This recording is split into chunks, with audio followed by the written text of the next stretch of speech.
Welcome to the Toastmasters Experience. My name is Evelyn. Get inspired by today's Toastmasters Insights. Enjoy the show. And welcome to another episode of the Toastmasters Experience. I'm very delighted and honored to have all the way from Arizona, Stephanie Angelo. And welcome to the show, Stephanie. Hi, Evelyn. Thank you so much. Nice to be here. Yeah, I'm so grateful. Now, I like to start at the beginning. When did you join Toastmasters, and what clubs are you in, if you are in any clubs currently, and what motivated you to first join Toastmasters? Yeah, pretty easy to answer that. I was first in Toastmasters in probably 2005, 2006 timeframe.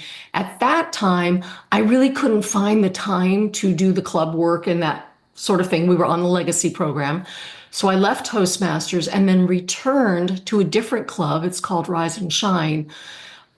And I returned there or became a member of that one in, I believe, 2017. And the reason I did that, Evelyn, was my speaking business was changed. And I wanted a place in which I could practice portions of my speeches, knowing, of course, they'd be small portions, 7 minutes or so. But I wanted to be able to practice them in front of a live audience before going in front of paid audiences. And so Toastmasters at least gave me that opportunity. And so that was really helpful for me for that purpose. Okay. And so you just said that for your professional speaking business, what do you actually do? I'm a company culture consultant, and so I work with organizations on really creating what I call built to thrive organizations that slay the villain of culture stagnation. Wow. I love that. Is that sort of your tagline or It what? is, yeah, slay the villain of stagnation.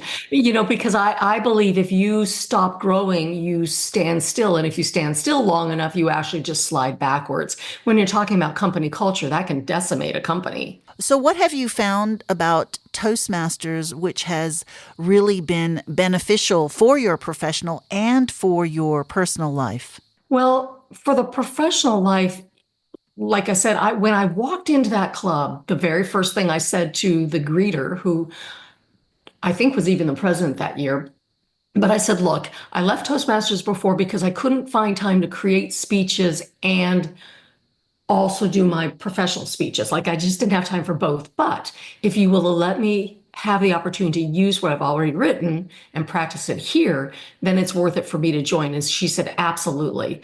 And so that's where I really found benefit for that. It just gave me a place where I could sort of tease out certain sections of a speech and say, well, I really want to work on this beginning, or there's this part I'm talking about, and I'd like to do this in front of a live audience.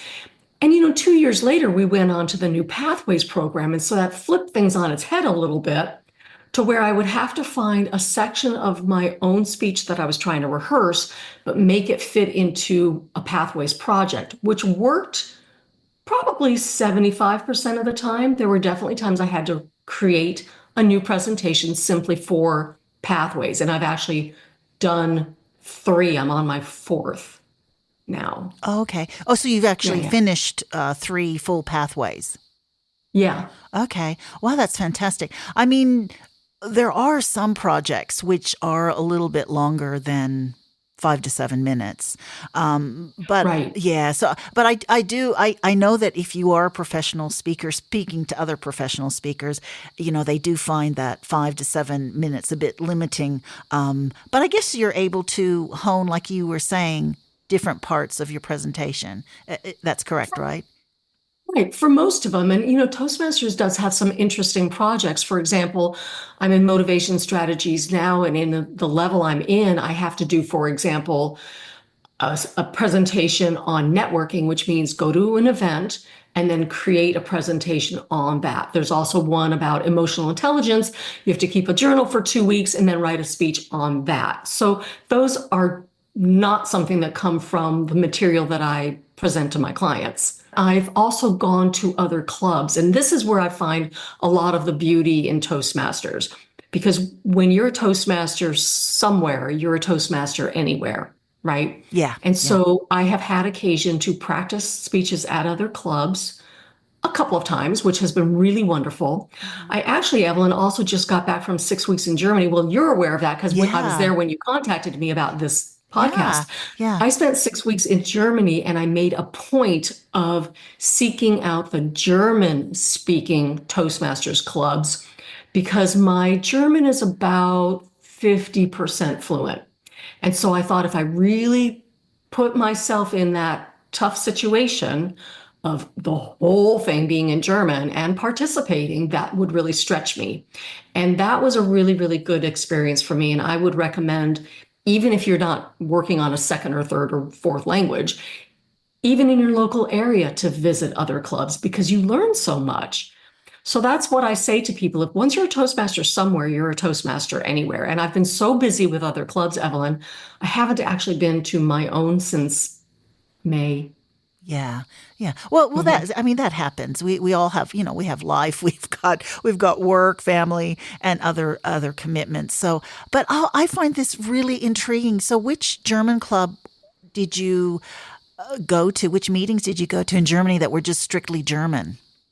So I was staying in Hamburg, and so I went to Hansa Reder. I went to First Hanseatic. I went to, I'm forgetting the name of one of them, and I feel really badly. It's on the tip of my tongue. One of the ones I went to was actually an English speaking club, but I was the only native English speaker there. So that made it kind of fun because they would turn to me and say, is this right? Are we Oh, saying this okay. correctly?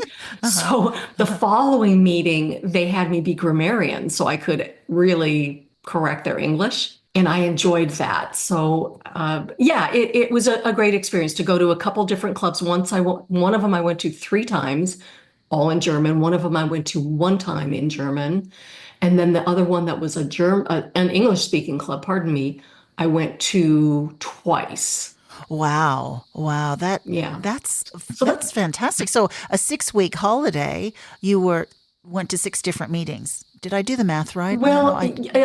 yes and no. I Okay. was in Hamburg Hmm. for 1 month. So in 4 weeks, Hmm. I went to 6 meetings, Right. Right. something like that. Yeah. Yeah, it wasn't really a holiday per se because I'm also a German citizen and I was really there to work on fluency. So I was there working with some social programs and doing a lot of things that would force me to speak German. And it wasn't a vacation per se. I wasn't really there to sightsee. In fact, it was my third time in Hamburg. But I do have a lot of friends around Germany, so I did take some short trips to see people. I love that Yeah. you did that. That's fantastic. But to go to a German speaking Toastmasters, now you've got to share with me what is the main difference.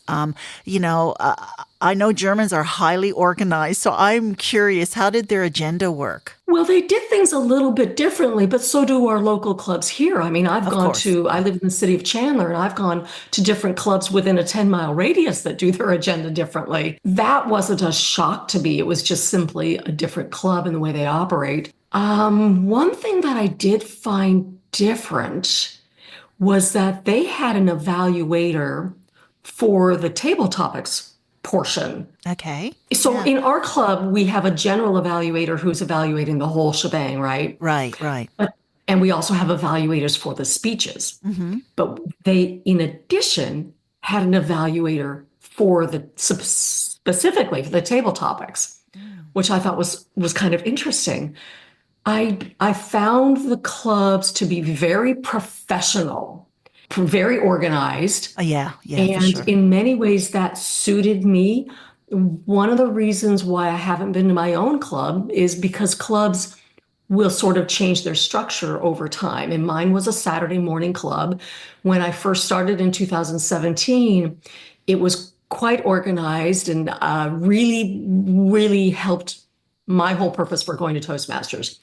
Yeah. But in the last year, they've morphed into a club that's just there to have fun. They don't care about pathways and things like that, which is all well and good, but it isn't what I wanted. So I'm a little bit in flux right now and will eventually, when things kind of settle down with my own schedule, find another club for myself. And I think a lot of people do that. They go from club to club every couple of years or something to find something that helps them to continue growing if growth is what they're looking for. Yeah, that's true. And club cultures change, and as you said, are different. Some are just purely social, and others are really wanting to get all those, those DCP points and get everybody on board. And it's also the members around you as well that motivate you. Now, I Yeah. also know that you've also recently become an accredited speaker. Can we know a little bit about that? What made you decide to apply for this? Absolutely. So I was number 92, so the 92nd accredited speaker since the program began. And I became an accredited speaker in 2023, so last fiscal year. And I wanted to apply because I knew I already had the criteria that is required for the accredited speaker designation. To apply for that, you probably know all of this. You need at least 25 paid non-Toastmasters speaking engagements in front of professional audiences in the last 3 years. They have to have audiences of 20 or more people. And there are several different types of criteria. Plus, you also have to submit evaluations or letters of recommendations from your clients. You also have to send in a video. And the video was one of the hardest things for me because I was applying, the video has to be 20 to 60 minutes. No editing. Well, I'm a Oh. workshop person. I'm not a keynoter. And so everything I do is an hour and 15 minutes or even longer, 3 hours or so. So that was really difficult for me to get video. And there's one conference I spoke to on a Zoom for about 50 HR professionals, and they recorded it for me. And it was a 58-minute Oh, presentation. perfect. So voila, I finally had video. Oh, But that's why I wanted to apply, Evelyn, is because I knew I had already everything you needed to be an accredited speaker. mhm. And I wanted to get that designation, in a sense, more for me than for any other purpose. So you just shared that the process was to share the video, and do you also have to show this? This is just out of curiosity. Do you have to show like pay statements, like you were actually paid for these engagements? Well, you do have to fill out a very, very detailed application with all of that information in it. And because they're also getting the 5 letters of recommendation that you never get to see. So they go, you write to your people with the form and you say, please do this and send it directly to Toastmasters. And Toastmasters will never share. I still don't know what my letters say. Oh, okay. They don't, which is it's really Uh-huh. interesting. So I still don't know what they say. And Toastmasters, interestingly enough, doesn't share you a letter about yourself. But they have all of those details, and you better be correct because I'm assuming that in level 1 they're spot checking that, and you do not want to be caught having falsified any information. Right. So when you say level 1, how many levels are there? There are 2. So the level 1 is doing that entire application plus the 5 letters of recommendation plus the video. And that gets poured over in detail by 5 anonymous judges, and they can toss out certain things.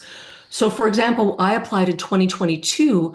I misunderstood some of the verbiage in the application. 7 of my presentations were tossed out. I brought this incorrect wording to their attention, and they did in fact change the wording in the application for 2023 to make it correct in the way the syntax was, because the syntax was misleading. Okay. And in that time, I also had more presentations that qualified. So I was able to still have the 25 qualifying presentations.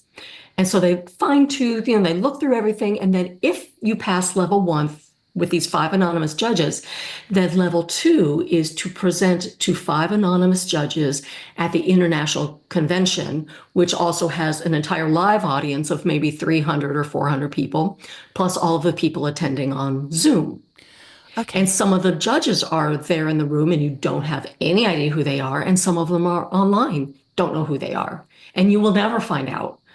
You're not supposed Yeah. to. Yeah. So it's a very rigorous process. It's not for the faint of heart. I was extremely stressed, and it has a very high failure rate because each year they have several applications and some of them don't get past level 1. And of the ones that do get to level two, not all of them make it through that level.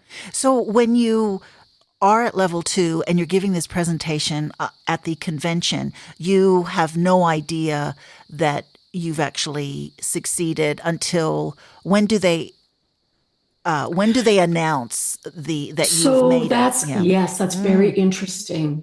Yeah, I apologize. I just didn't mean to talk over you. So what they do is after we give those speeches, and we're allowed 18 minutes, or at least the last 2 years it was 18 minutes. The gentleman prior was the only speaker that year, and he had something like 26 minutes. But I think that they were also having problems with a timer, and he kept getting more time. Something weird was happening. I'm not sure. But at any rate, what happens is after that's all said and done and people leave the room, the judges confer for about an hour and a half, and then they make their decisions. And then one by one, privately, those candidates that gave their speeches are told in a room. But we are not allowed to tell anybody. So even though in 2023 I was in the Bahamas, I couldn't even call my husband in the United States and tell him what the results were. You can't say anything. So the next day, when they're doing all of the other awards and announcements and so forth for like the world champion of public speaking and whatnot, that's when we get announced in front of everybody. So you know about 24 hours before you're announced, True. or yeah, wow. So Yeah. you're either crying or you're overjoyed. I Yeah, guess. and it's kind Yeah, of hard to yeah, walk around the convention and yeah. stuff with people coming up and saying, congratulating you, and you're saying, well, it's not announced yet, you know. Yes, yes, yes. So we'll just Yeah. have to wait till tomorrow. Wait till. So you also applied in 2022. I think that's what you shared. You applied in Yeah. 2022 and it didn't Yeah. work out, so you decided to do it again. Right. And I think you had Dale Hmm. Reese Bevan, who was a candidate along with me and got her AS the same time as me. Hmm. She also, I believe, applied in 2022 and didn't make it through level one and tried again. I hope Yeah. I'm not speaking out of turn, but I'm fairly certain. I will tell you that very, very, very few people make it the first time. There are some people that have tried 6 times. Wow. Wow. And they'll allow you 3 consecutive attempts, and then you have to start all over again. You're right. Dale did try in 2022 and then she came back in 2023 because I think she Hmm. was saying those letters, they're good. The letter of recommendations, they're good for 2 or 3 years. Is that correct? I think. Yeah. Yeah. Yeah. And some people, if they make it through level one, they choose not to do their presentation for a year or two. They could have something like, for example, one of the women who got it last year had delayed a couple of years doing her level two speech because she lives in Australia or New Zealand, and there was a massive flood that just took her house out or parts of it. And there was so much damage and so much that she had to do for the home and the family. It Mm. just wasn't the right time for her, understandably. So Yeah. she deferred it and then came back in 23 and gave her final speech. So there are Right. various reasons, or people who do the level two speech and fail, sadly, Hmm. can come back and try again. There are people who fail the level. I mean, not fail. I mean, nobody fails when you're when you've gotten to level two. You're a winner already. Just Thank you. but no, that's fantastic. So I guess when they don't don't get to the next after level two, have there been many people who've gone that? That would be so Many, hard. Many. many. Yeah. Like I Yeah. said, there are some Yeah. people that have had 6 attempts, Oh yeah. and Yeah. some of That's them right. have been That's right. level two. They At level still didn't two. make it through. Yeah. Wow. Yeah. Wow. Yeah. Well, that's persistence and commitment. And yeah, because you never know what's around the corner, do you? Like, people quit. And then if they just did that one step more, they would have gotten it. So that's probably the mindset that those particular level two people had who actually eventually did get the accredited speaker. And, So, yeah. yeah, and that's why it really is meant for people who are already professionals, because you've got the body of work Hmm. to put on the application, Yeah. and you've got a solid background of doing presentations behind you, so that doing that 18-minute sample of what you do for your clients is easier in the sense that you know what to do on stage, but I'll be honest, it's very difficult to decide what do I put into these 18 minutes that are a best example of what a client who's getting a workshop and not a keynote would see. What has that done for you, having the accredited speaker? The mistake I think a lot of people make, and National Speakers Association, of which I'm a member, has their own type of designation called the Certified Speaking Professional. And people with the CSP and people with the Toastmasters AS will all tell you, hey, it didn't suddenly blow up my phone and clients were calling, because that's not what happens. But what it does do for you is it says to your clients who even say, well, what's this AS mean?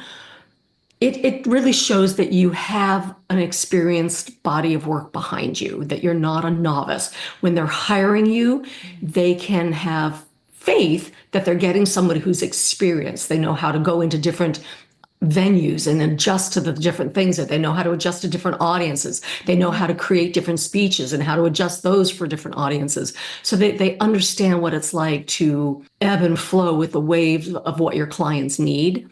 And that's probably the only thing, but really, truthfully, most people have no idea what the AS is. Most Toastmasters don't know what the AS is.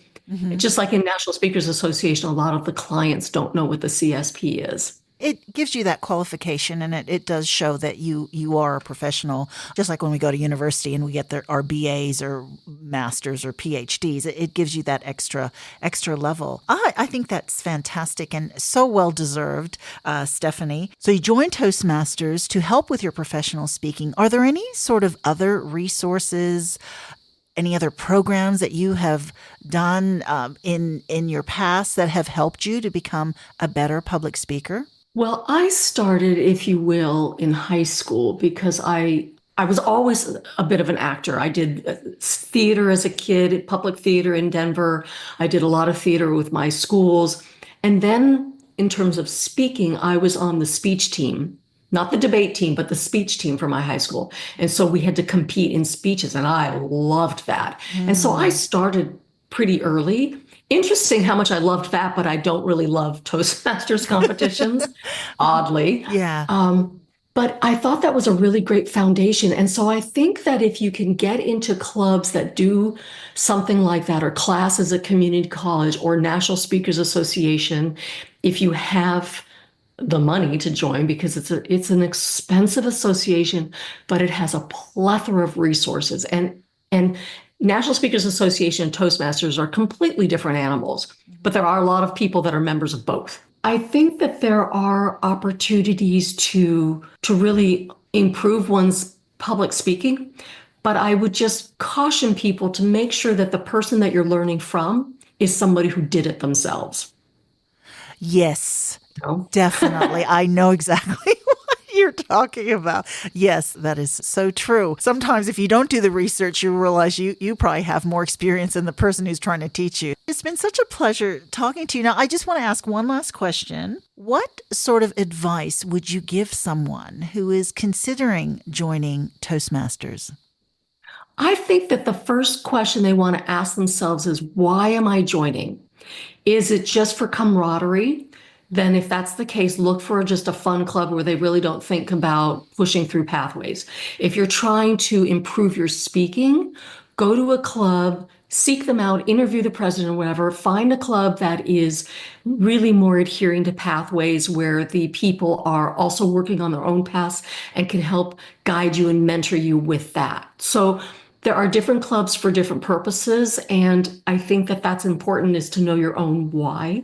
Yeah, definitely, definitely. So, thank you so much, and it's been such a pleasure having you on the Toastmasters Experience today. Thank you, Evelyn. It's so great to talk with you again. Yeah.